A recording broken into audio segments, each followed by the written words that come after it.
The torches flickered against the stone walls of the council chamber as Scarlett knelt on the cold floor, chains biting into her wrists.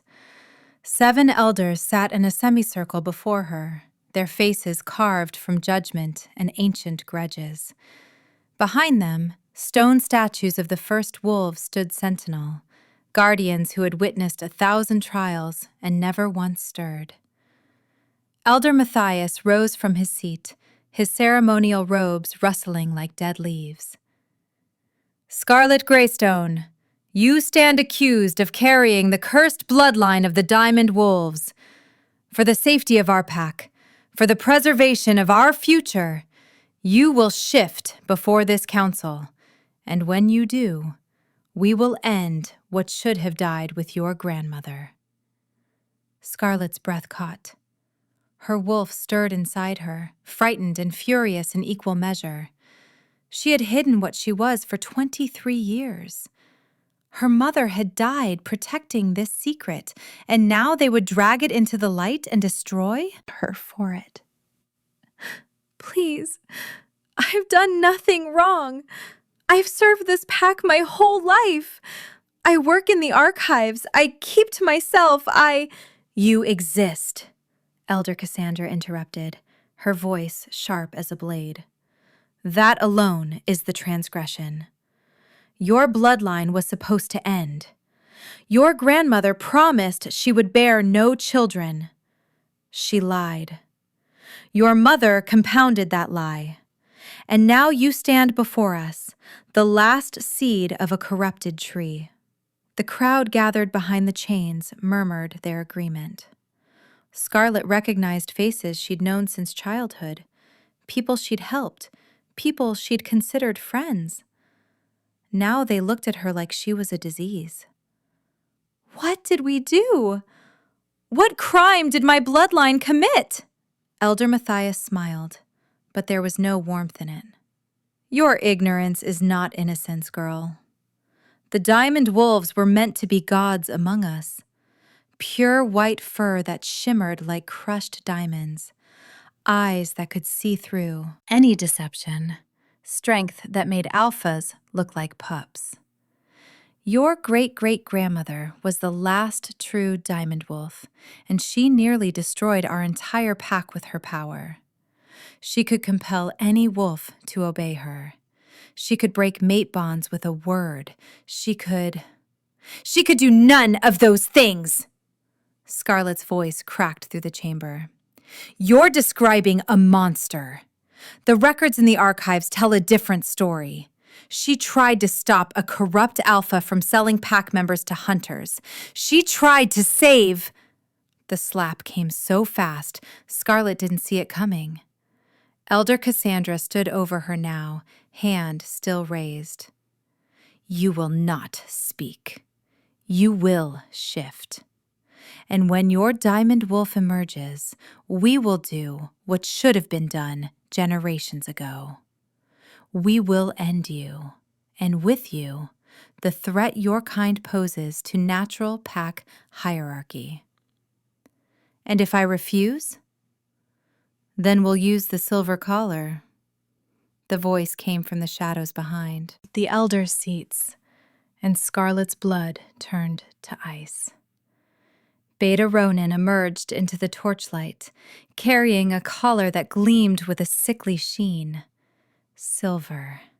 Enough to burn through her resistance, enough to force her wolf forward whether she wanted it or not.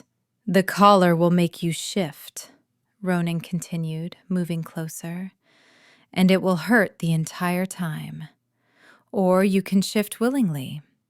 Either way, this ends tonight." Scarlett looked around the chamber desperately. The chains, the collar, the elders who had already decided her fate, the crowd that wanted her blood because they'd been taught to fear what they didn't understand.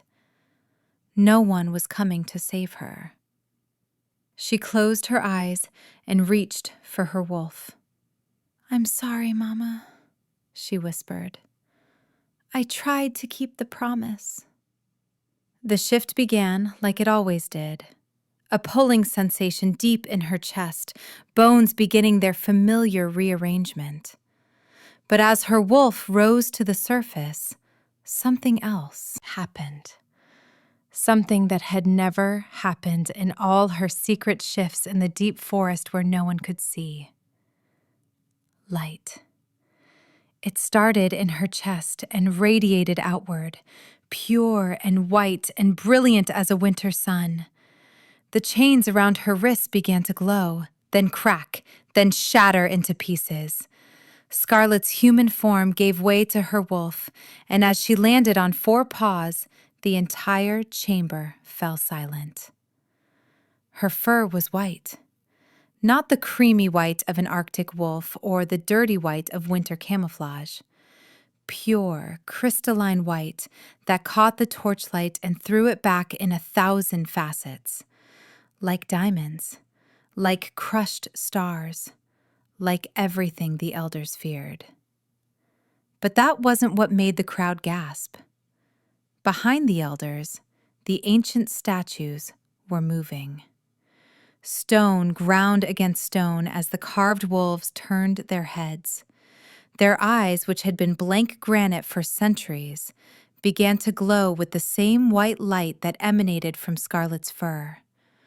One by one, the 7 statues stepped down from their pedestals. Elder Matthias stumbled backward, his face draining of color. "Impossible! The Guardians haven't moved since the founding. They only respond to..." A true diamond wolf. The voice shook the chamber. It came from the largest statue, a massive wolf carved from black granite. As it descended, the stone fell away like a shed skin, revealing not rock, but fur and muscle and eyes that burned with ancient fire. "We have waited," the Guardian continued, its voice echoing with the weight of centuries. "We have watched. We have seen the lies you told yourselves become history. And now, the last daughter of the Diamond Bloodline stands before us, condemned for the crime of existing." "The Diamond Wolves were dangerous," Elder Matthias protested, but his voice had lost its authority. "They could control us. They could destroy the natural order of pack life." "They could expose corruption," the Guardian corrected. "They could sense lies. They could see through manipulation and greed and the rot that eats at pack bonds from the inside. That is why you killed them. Not because they were dangerous to wolves, but because they were dangerous to wolves who wish to rule through fear." The other 6 Guardians had fully awakened now, forming a circle around Scarlett's wolf form. She stood in the center, her diamond fur still glowing, her heart hammering against her ribs. She had no idea what was happening. The statues weren't supposed to be real wolves. They were just stone. Just symbols. "Scarlet Greystone," the Black Guardian said, lowering its massive head to her level. "Daughter of Liana, granddaughter of Miranda, blood of the Diamond Line. Do you know what you are?" Scarlett's wolf shook its head. She had no voice in this form, but the Guardian seemed to understand. "You are the first true diamond wolf, born in 4 generations. Your mother was a carrier of the blood, but not a full diamond. Your grandmother the same. They could hide because their wolves were ordinary, but you..." The Guardian's eyes swept over her glowing form. "You are what they tried to erase. You are proof that no bloodline, no matter how they hunt it, can be fully extinguished." "Then we'll finish it now!" Beta Ronin lunged forward with the silver collar, but he never reached Scarlett. One of the Guardians moved with impossible speed, placing itself between them. The silver collar clattered to the floor.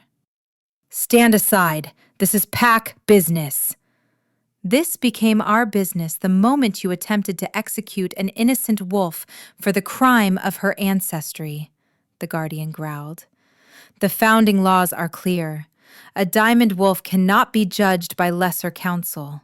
Only an alpha of pure bloodline may pass sentence. Elder Cassandra found her voice, though it trembled. We have no pure bloodline alphas. The requirements are impossible.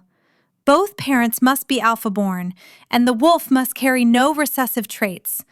Such wolves haven't existed in over a century. That's not entirely accurate. Every head in the chamber turned toward the entrance. A man stood in the doorway, and Scarlett's wolf went completely still. She had never seen him before, but she knew him. Her wolf knew him. The recognition was instant and absolute, and terrifying in its intensity.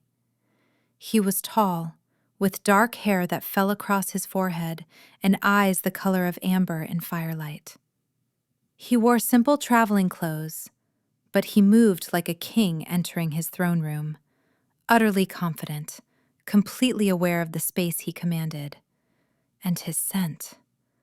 Scarlett's wolf whined low in her throat. Pine and winter wind, and something dark and wild that made her want to bare her throat and press close and run away all at once. "My name is Elijah Blackthorne," he said, walking into the chamber with deliberate slowness. "Alpha of the Northern Ridge Pack. Both my parents were alpha-born. I carry no recessive traits, and I've traveled 300 miles because I heard a rumor that someone in this backwater pack was trying to murder the last diamond wolf in existence." He stopped in front of the elders, his gaze sweeping over them with obvious contempt. Imagine my surprise to find the rumor was true. Elder Matthias drew himself up, trying to reclaim some authority. "This is not your pack, Alpha Blackthorne. You have no jurisdiction here." "Actually, I do. The founding laws, which you just invoked, give any pure bloodline alpha the right to intervene in the execution of a diamond wolf. I'm invoking that right. The trial is over. The girl is under my protection." "You can't just—" "I can. I am. And if anyone in this room attempts to harm her, they'll answer to me and my pack. We number over 300. How many do you have? 70? 80? Elijah's smile was all teeth. "Choose your next words very carefully." The chamber fell silent. Even Beta Ronan had gone still, his hand resting on the knife at his belt but not drawing it. No one wanted to start a war they couldn't win. "The Alpha speaks truth," the Black Guardian said. "The law is ancient and absolute. The girl is now under his jurisdiction. If any wolf here wishes to challenge that, they may do so in formal combat. Otherwise, this trial is concluded." "Fine," Elder Matthias spat. "Take her. But know this, Alpha Blackthorne. That girl is a curse. She'll bring nothing but trouble to your pack. The diamond wolves are called that because they're beautiful and rare and completely inflexible. They'll shatter before they bend. You'll see." Elijah didn't respond to the elder. Instead, he turned his attention to Scarlett, and when their eyes met, she felt the world tilt sideways. Her wolf wanted to shift back, wanted to speak to him, wanted to... She didn't even have words for what her wolf wanted. The pull was magnetic, instinctive, overwhelming. "Can you shift back?" he asked, his voice softer now. "Or do you need time?" Scarlett closed her eyes and reached for her human form. The shift was easier this time, the light fading as her wolf retreated. When she opened her eyes again, she was kneeling on the stone floor in her simple dress, her long dark hair falling around her shoulders. She looked up at Elijah and felt her breath catch. He was even more overwhelming as a human. His presence filled the room, alpha dominance rolling off him in waves. But his eyes were kind. "Can you stand?" She nodded and pushed herself to her feet, though her legs shook. The chains were gone, shattered by her transformation. The guardians still surrounded them, their massive forms creating a protective barrier between her and the crowd. "We're leaving," Elijah said. "Now. If you have belongings you need, tell me where they are and I'll have them retrieved." "I don't have anything," Scarlett admitted. "Just my mother's journal in my room at the archives. That's all." "Then we'll get it. Come." He held out his hand and Scarlett stared at it. This man was a stranger. She knew nothing about him except his name and his pack. But the alternative was staying here, where the elders would find another way to kill her the moment this alpha left. She took his hand. The contact sent a shock through her entire body. Sparks, electricity, warmth. It felt like coming home and jumping off a cliff all at once. Elijah's fingers closed around hers, and she saw his eyes widen slightly. He felt it too. "Before you go," the Black Guardian said, turning to address both of them, "you should understand what she is, what the Diamond Wolves truly were." Elijah nodded. "I'm listening." The first wolves were created by the moon goddess to guide and protect packs. But as time passed, some wolves grew strong and began to use that strength for domination rather than service. They manipulated pack bonds. They forced submission through fear. They twisted the sacred connection between mates into chains of control. The Guardian's gaze moved to Scarlett. The moon goddess grew grieved by what her children had become. So she created a new bloodline. Wolves whose fur shone like diamonds in moonlight, whose eyes could pierce any deception, whose presence reminded all wolves of what they were meant to be. Not conquerors, not tyrants, but guardians. Diamond wolves could not be controlled. They could not be compelled. They could not be manipulated by those who would use pack bonds as weapons. And because they could not be controlled, they were hunted, systematically eliminated by alphas who feared losing their power. The last sanctuary of diamond wolves was destroyed 73 years ago. We believed the bloodline had ended. We returned to stone, waiting for a time when we might be needed again. The Guardian's eyes glowed brighter. "And now you have awakened us, Scarlet Greystone. The blood runs true in you. You are what we have waited for." Scarlett's throat tightened. "What am I supposed to do? I don't know how to be whatever you think I am. I just worked in the archives. I cataloged old records. I'm not special." "You shifted and awoke 7 guardians who have slept for generations. You carry a bloodline that alphas have tried to exterminate for centuries. Whether you feel special or not, you are." The Guardian's tone softened. "But you won't walk this path alone." The massive wolf turned to Elijah. "You came the moment you heard she was in danger. You crossed pack territories without permission. You invoked ancient laws most alphas don't even remember exist. Why?" Elijah's jaw tightened. He was still holding Scarlett's hand. "I don't know. I heard about her 2 weeks ago. A whisper from a traveling merchant about a girl in the archives who made the old stones warm when she walked past. I told myself I was curious, that it was just worth investigating. But the closer I got, the more I couldn't stop thinking about her. I've never met her. I've never seen her. But I knew I had to get here. I had to stop them. His amber eyes found Scarlett's. And now I know why. The mate bond, the guardian said simply. Rare, precious, unbreakable. The moon goddess's greatest gift and cruelest burden. You are fated, Alpha Blackthorne. You and the last diamond wolf. The words hung in the air like a pronouncement of destiny. Scarlett's heart hammered. Mate bond. Fated. She had read about it in the old records, the connection that transcended choice, that pulled two wolves together with a force stronger than logic or reason. Most wolves never found their fated mate. Most settled for chosen bonds, companionship built on compatibility rather than cosmic design. But this man had crossed 300 miles for her, and she had recognized him the moment he walked into the room. I can't, she whispered. I can't be someone's mate. I can't be responsible for...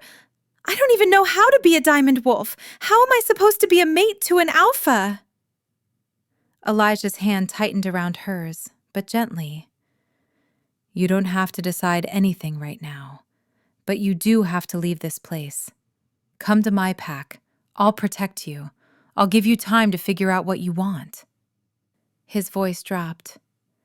I'm not going to force a bond on you, Scarlett. Fated or not, you have a choice. She looked at him for a long moment, searching his face for deception. But all she saw was honesty, and beneath that, a longing that made her chest ache. Okay, she breathed. Okay, I'll come with you.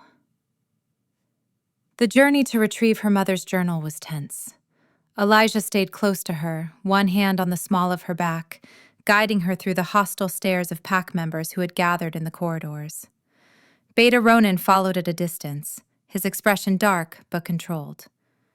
Scarlett's room in the archives was small and sparse. A bed, a desk, a shelf of books. The journal sat on the nightstand, its leather cover worn soft by years of handling. She picked it up, pressed it to her chest. Is that everything? Yes. I don't need anything else from this place.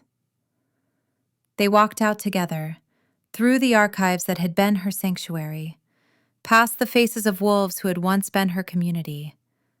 No one said goodbye. No one wished her well. They just watched her leave with the same cold judgment they'd shown in the council chamber.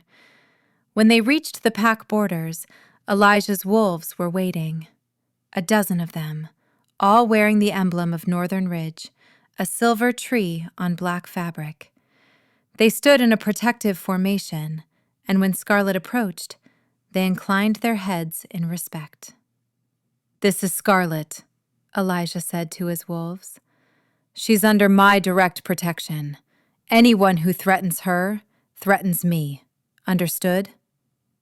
Understood, Alpha, they chorused. One of the wolves, a woman with silver-streaked hair and sharp eyes, stepped forward. Welcome, Scarlett. I'm Maven, the Alpha's second. We've prepared a place for you in the Alpha house. You'll be safe with us. The kindness in her voice nearly broke Scarlett. She managed a nod, not trusting herself to speak. The journey north took 3 days. They traveled through forests that grew thicker and wilder as they went, through territories where the trees grew so tall they blocked out the sun. Scarlett rode beside Elijah, who had offered her one of his horses. They didn't talk much. The presence of the other wolves and the exhaustion of travel made conversation difficult. But at night, when they made camp, Elijah would sit near her, not touching, not pressing, just there, a solid, steady presence. And Scarlett found herself gravitating toward him like a plant toward sunlight. On the second night, she finally asked the question that had been burning in her mind. Why did you really come for me? You said you heard about the stones warming when I walked past, but that's not enough to travel 300 miles. What made you think I was worth saving?" Elijah stared into the campfire for a long moment. "My mother was a diamond wolf carrier," he said finally. "She never shifted into one. Her wolf was ordinary. But she told me stories about her grandmother, who was a true diamond wolf. How she could see lies. How she tried to stop a corrupt council from selling pack members to hunters." Scarlett's breath caught. That was my great-great-grandmother. The record said she had a daughter who left the pack, but no one knew where she went. She went north, to my pack. She mated with my great-great-grandfather and lived in hiding for the rest of her life. Elijah turned to look at Scarlett, firelight reflecting in his amber eyes. "My mother made me promise that if I ever heard of another diamond wolf, I would protect them. She said our bloodlines were connected by more than just shared history. She said," he hesitated, "she said I would know them when I found them, that my wolf would recognize what we'd lost." Did it recognize me? The moment I walked into that chamber and saw you shift, my wolf nearly tore through my skin to get to you. I've never felt anything like it. His hand moved toward hers, then stopped just short of touching.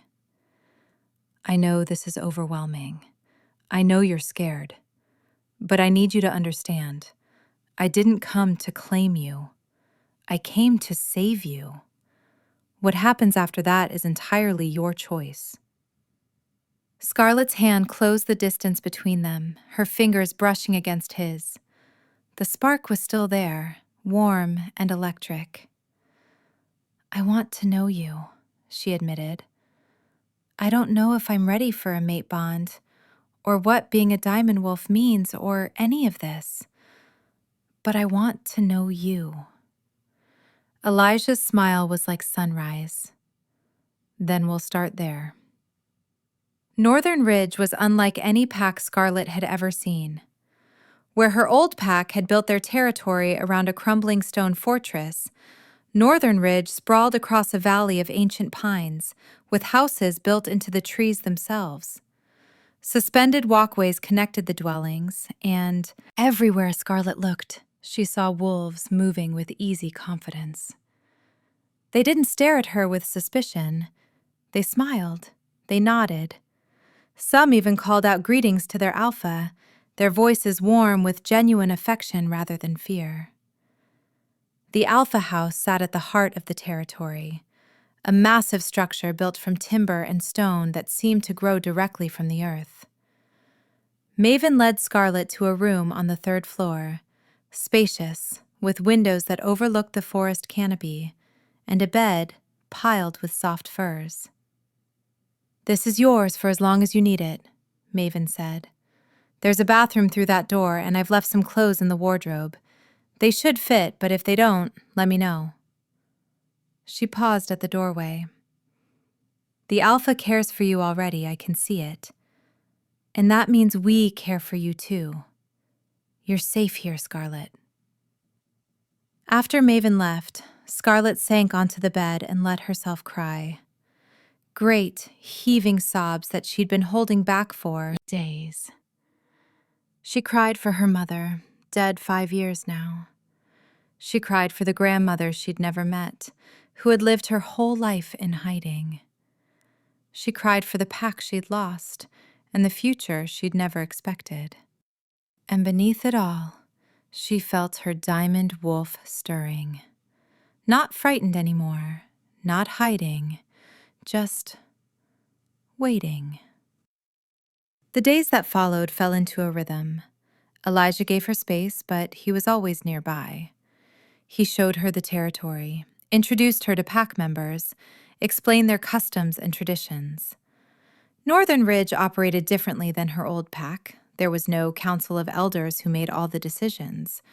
Elijah consulted with his wolves, listened to their concerns, made choices based on consensus rather than autocracy. And every day, Scarlett felt the mate bond growing stronger. It was like a thread connecting her heart to his, pulling tighter with each shared smile, each accidental touch, each moment their eyes met across a room. On the 7th day, Maven found Scarlett in the library. "We have a problem," she said without preamble. "A delegation from your old pack just arrived at our borders. They're demanding your return." Scarlett's blood ran cold. "What?" "Elder Matthias and Beta Ronin. They're claiming that you stole sacred pack records when you left, your mother's journal. They say it contains classified information about pack defenses and that you're a security threat." Maven's expression was tight with anger. "It's obviously a lie, but they've invoked territorial rights. If they make the accusation formal, Elijah will have to hear them out or risk violating pack law." "The journal is just my mother's personal writings. There's nothing about defenses in it. It's stories about my grandmother, advice from me, her fears about—" Scarlett's voice broke. "They're going to kill me if I go back." "Then you're not going back. Come on. Elijah is meeting with them now, and you need to be there." The meeting was held in the Great Hall, a circular room with a domed ceiling that amplified every sound. Elijah sat in a high-backed chair at the center, his posture relaxed but his eyes sharp. Elder Matthias and Beta Ronin stood before him, flanked by 2 other wolves Scarlett didn't recognize. When she entered, Ronin's lips curved into a cruel smile. "Alpha Blackthorne," Matthias began, his voice oozing false respect. "We thank you for sheltering the girl. However, she is stolen from our pack, a journal containing sensitive information that could compromise our security. We ask that you return her to us so that she may answer for her crimes." "She took her mother's personal journal. That's not theft, that's inheritance. The journal was kept in our archives. All materials in the archives belong to the pack. By removing it without permission, she committed theft." Matthias's eyes glittered. "Surely you understand the seriousness of compromising pack security, Alpha Blackthorne. Would you want a wolf from your pack running off with documents that could expose your vulnerabilities?" Elijah's gaze moved to Scarlett. "May I see the journal?" She pulled it from her bag with shaking hands and brought it to him. He opened it carefully, turning pages with deliberate slowness. Scarlett watched his expression shift as he read. Recognition, then sadness, then anger. This is a mother's journal to her daughter. There's nothing about pack defenses here, nothing about security.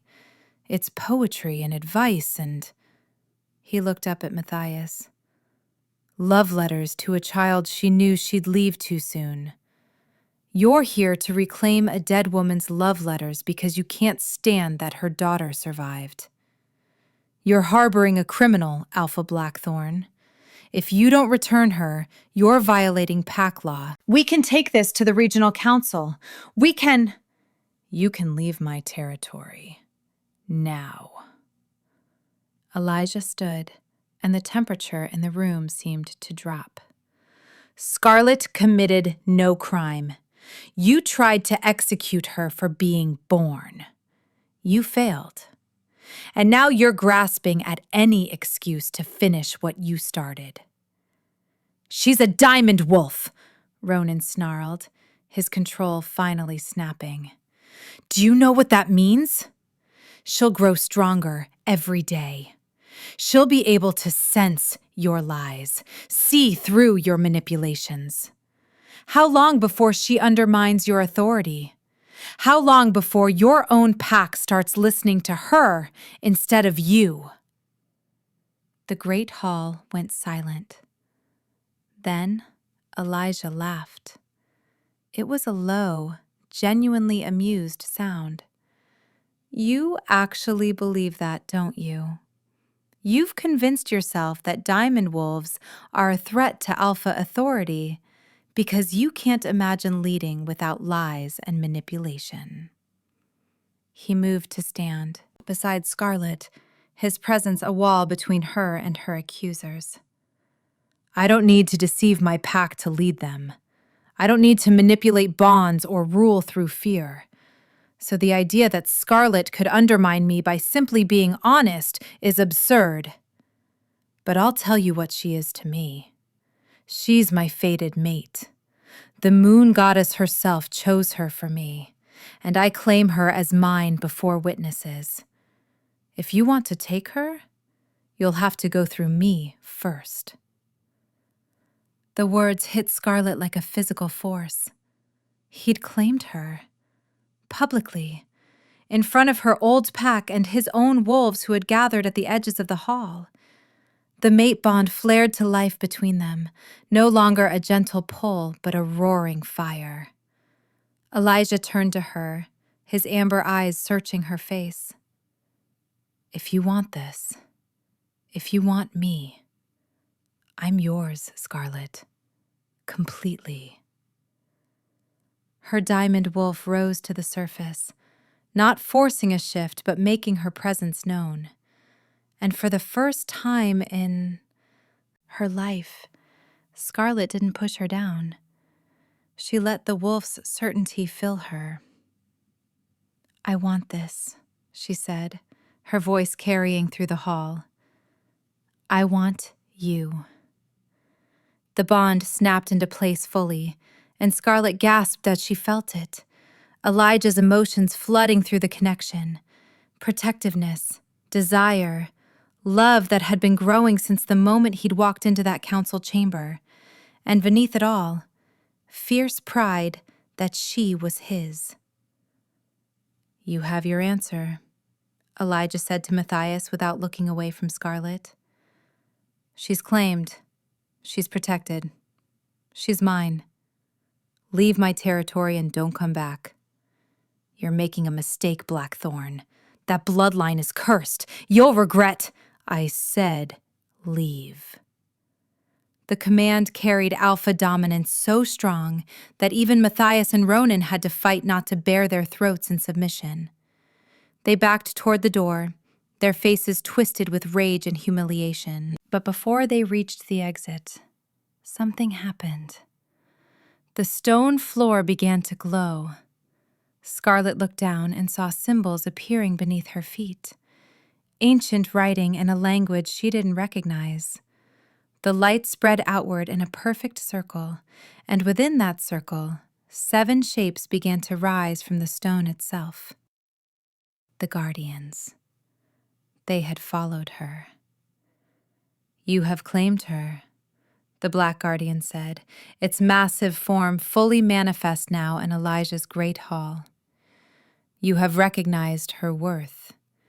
You have chosen to stand with the last diamond wolf rather than fear her. For this, we grant you our blessing. The Guardian's eyes fixed on Elder Matthias and Beta Ronin, who had frozen in terror. And you who have hunted and murdered and tried to erase an entire bloodline, know that the time of your power has ended. The moon goddess sees. The Guardians witness. Your pack is forfeit. You can't. We have rights. You have nothing. Return to your territory and prepare. The regional council will hear of your crimes. Every diamond wolf you killed, every record you destroyed, every lie you told to justify murder. It will all be brought to light. The Guardian's voice softened slightly. And when judgment comes, it will be absolute. Matthias and Ronan ran. They didn't walk, didn't retreat with dignity. They ran, like wolves fleeing a forest fire. When they were gone, the Guardian turned back to Scarlett and Elijah. You will need us in the days to come. The old powers are awakening. Those who fear change will fight, but you will not stand alone. Thank you, Scarlett whispered. I don't understand why you're helping me, but thank you. We were created to protect wolves like you. It is not help, it is purpose. The guardian lowered its massive head in a bow. You are the first diamond wolf to claim her birthright in 73 years. You are the one we have waited for. And now that you have found your mate, your true power will begin to emerge. Elijah's hand found Scarlett's. What power? You will see. In time, you will see. The guardians faded back into the stone, their presence retreating but not disappearing. Scarlett could still feel them, a warm weight at the edge of her consciousness, ready to emerge if needed. The hall erupted in conversation, wolves talking over each other in excitement and wonder. But Scarlett only heard Elijah's voice as he pulled her closer. Are you all right? She looked up at him, at the man who had crossed 300 miles to save her, who had claimed her in front of witnesses, who had chosen her when everyone else had wanted her dead. The mate bond hummed between them, warm and right and perfect. I'm more than all right. I'm home. He cupped her face in his hands, his touch gentle despite his strength.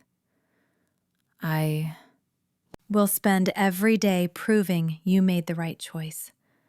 I will protect you, cherish you, stand with you against anyone who tries to hurt you. I know. I can feel it through the bond. Elijah, I can feel everything you feel. Is it overwhelming? It's perfect. He kissed her then, in front of his entire pack, and the great hall filled with cheers and howls of celebration.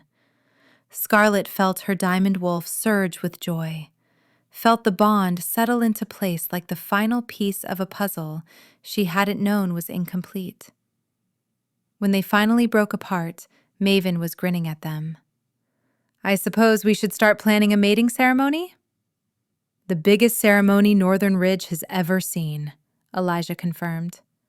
I want every pack in the region to witness. I want them to see what I see when I look at her. Not a threat, not a curse, but a miracle. Over the following weeks, word spread of the last diamond wolf and the alpha who had claimed her. Some packs sent congratulations, others sent warnings. But the regional council, after hearing testimony from the guardians themselves, stripped Elder Matthias and his council of their authority. The pack that had tried to kill Scarlett was placed under new leadership, wolves who remembered what packs were supposed to be. Scarlett's old pack members who wanted to leave were given sanctuary in Northern Ridge.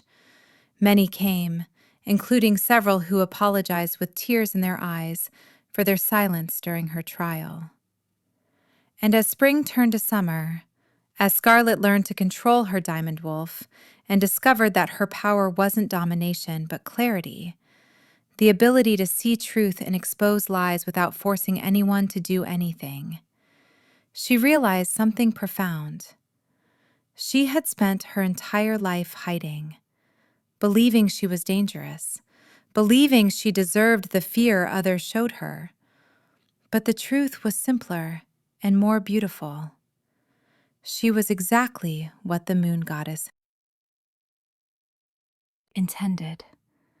A wolf who could lead others toward truth rather than drive them with fear. A diamond in the rough, polished by adversity, finally allowed to shine. On the night of the mating ceremony, the entire Northern Ridge pack gathered in a clearing beneath the full moon. 7 stone guardians stood at the perimeter, their presence a reminder of the old ways. Elijah wore traditional ceremonial robes, and Scarlett wore white, a dress that Maven had commissioned, embroidered with diamonds that caught the moonlight. Before the moon goddess and these witnesses, Elijah began, his voice carrying through the clearing. I claim Scarlett Greystone as my mate, my Luna, my equal in all things. I vow to protect her, to honor her, to stand with her against any threat. I offer her my pack, my heart, my life. Scarlett's voice didn't shake as she responded. Before the moon goddess and these witnesses, I claim Elijah Blackthorne as my mate, my alpha, my equal in all things. I vow to stand beside him, to support him, to share his burdens and his joys. I offer him my loyalty, my heart, my life. They shifted together, wolf forms emerging in perfect synchronization. Elijah's wolf was massive and black as midnight, his amber eyes glowing in the moonlight.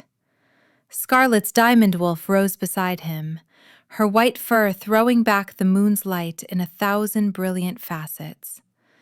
And as they howled together, two voices joining in harmony, the guardians howled with them.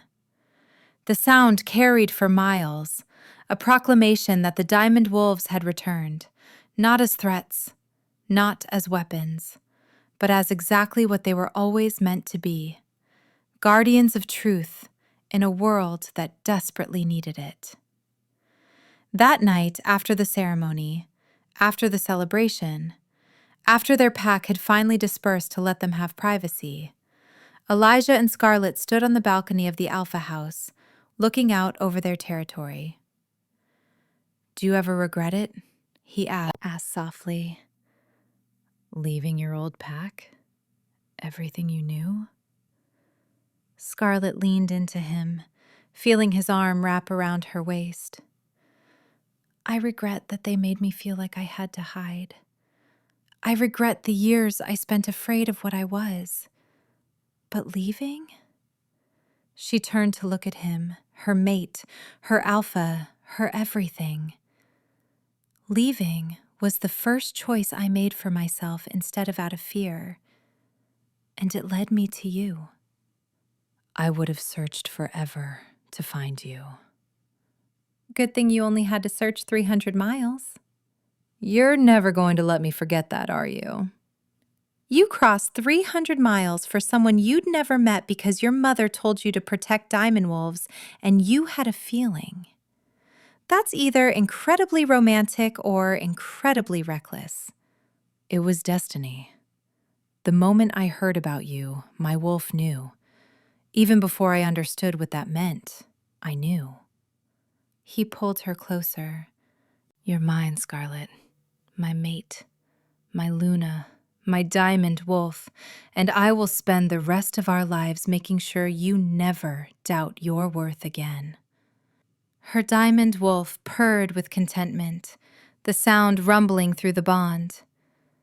And you're mine, my alpha, my protector, my home. They stood together as the moon climbed higher, two souls that had found each other against impossible odds, two wolves that had chosen love over fear. And far below, carved into the foundation stones of the Alpha House, the 7 guardians watched over them, waiting, protecting, knowing that the bloodline they had guarded for so long was finally, truly safe. The last diamond wolf had found her place in the world, not hiding in shadows, not running from those who feared her, but standing in moonlight beside the alpha who saw her not as a threat, but as a gift. The elders had tried to end her bloodline.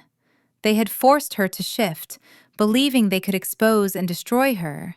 Instead, they had awakened her, and in doing so, they had given her the greatest gift of all, the courage to stop hiding and the strength to embrace exactly who she was meant to be. A diamond wolf, a Luna, a force of truth in a world that had tried to bury it. And as Scarlett stood in Elijah's arms beneath the moon that had blessed their bond, She finally understood what her mother had written in that journal so many years ago. Some bloodlines are meant to end, but ours, my darling daughter, is meant to shine. And when you finally let yourself be seen, the whole world will marvel at your brilliance. She had been seen. She had been claimed. She had been cherished. And she would never hide again. Did you like this story? Big shout out to our viewers from Arkansas, London, Los Angeles, California, Oklahoma, San Jose, California, Indianapolis, Las Vegas, Denton, Texas, and more. Thank you all so much for your support. Mwah. To our growing viewers, if you want a part 2, comment part 2 and which state you're watching from so I can give you a shout out in the next video. Don't forget to subscribe so you can stay updated on our next uploads. Thanks for watching!